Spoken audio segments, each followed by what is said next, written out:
A24 released one of their latest horror movie called Talk to Me that is directed by the Filippo brothers, Danny and Michael, which they're known for their YouTube channels as creating short films. And this movie is something that is very unique and very creative because they were able to make something that was a very well-known concept when you're dealing with grief and ghost or demon possessions, and you do it in a way that is make it be more refreshing. And it is a interesting aspect of how they're able to execute it, and especially too that this is their first directing debut. And it looked like they did big budget movies for a very long time. Now, with the pacing of this movie, the pacing of the movie is just flows very well. The movie is an hour and 30 minutes, and it doesn't feel like you've been rushed or it doesn't feels like you're overstaying your welcome. It just hits that nice sweet spot where you're able to just enjoy the film, and it's just a very nice ride because the whole movie is just focused on the character Mia and the whole plot of how she's dealing with this, because this movie is not just a horror movie. This movie is more of a psychological movie because you're dealing with ghosts or demons that's possessing you. Because the whole rules of Talk to Me, it focused on Mia. And Mia, she's dealing with the loss of her mom because it's been the anniversary because her mom died like 3 years ago. So she is just depressed and sad. So of course there's a party and all of her friends has this possessed hand. So the rules is that you're supposed to touch the hand, you're supposed to say talk to me, you see the spirit, and then you said let me in. So then the spirit will possess you within 60 seconds and you're supposed to like stop the possession. But if you stay there longer, then there's a huge consequence. And that's what happened to one of the characters because one of the characters get really messed up because these ghosts and demons, they just really liked his soul. Because when we first saw Mia being possessed, and while she's in her possessed state, she tells one of the characters, like, they like you. And so with that, that freaked out the boy. So then when the boy actually goes ahead and do it, and he stayed there longer than 60 seconds because the spirit that he got possessed was Mia's mother.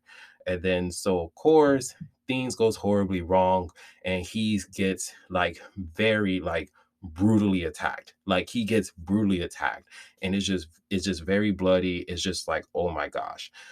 And I have to give the trailer props because when you actually watch the trailer before you like watch the movie or read anything about this film, it's just it seems as if that the spirit or the demon or whatever it is after these group of kids because they was messing around with the hand. But in actuality, it's after Mia because Mia is very vulnerable. Mia is dealing with grief.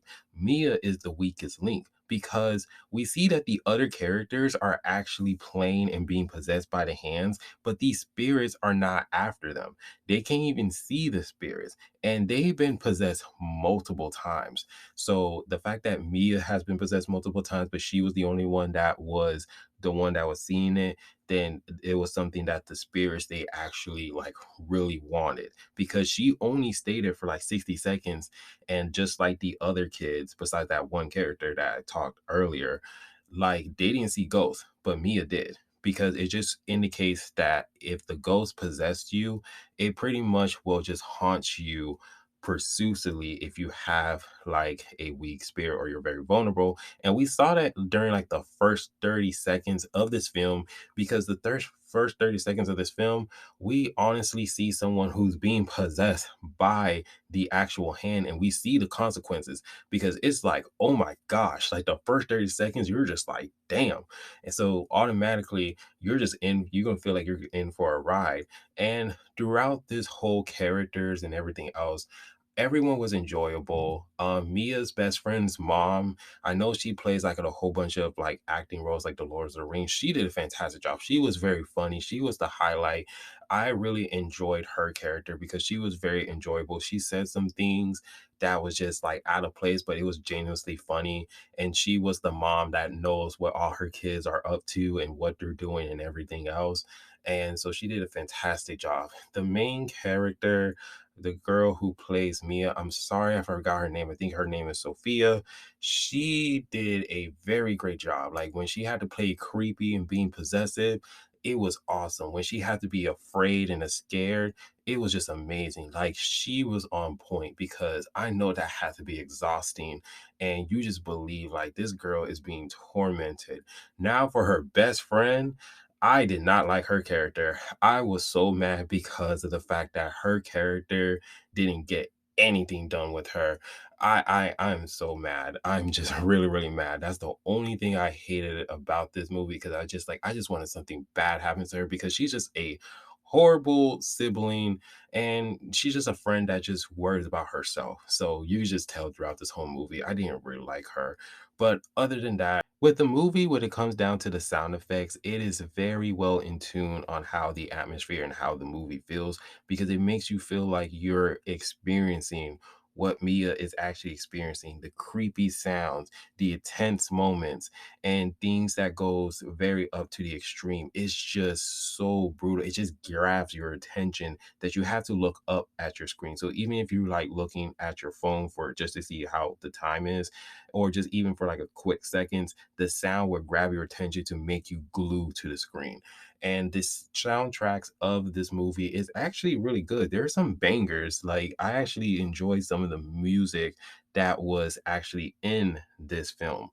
But overall, the environment, it looks like they're in Australia because, of course, you have the kangaroo. And, of course, like the first 30 minutes or the first 30 seconds of this film, it kept saying Australia films and Australia this and that. So, of course, this movie is in Australia. And that's a cool environment. And it just brings some uniqueness to it.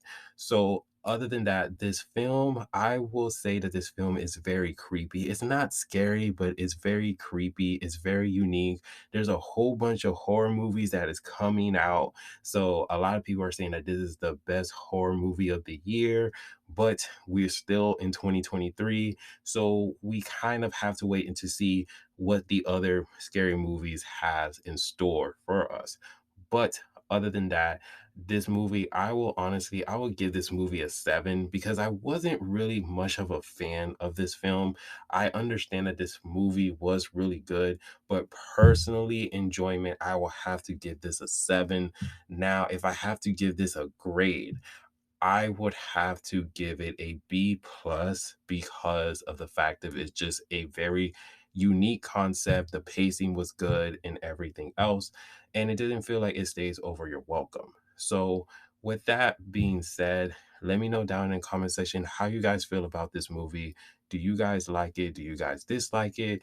Do you guys are planning on watching it? Or you guys are thinking of watching it? And let me know down in the comment section. But if you guys do like the video, please give it a like, subscribe, and remember, always be decent. This is the Monotone Man, and hope you guys have a wonderful day and be safe out here. Peace.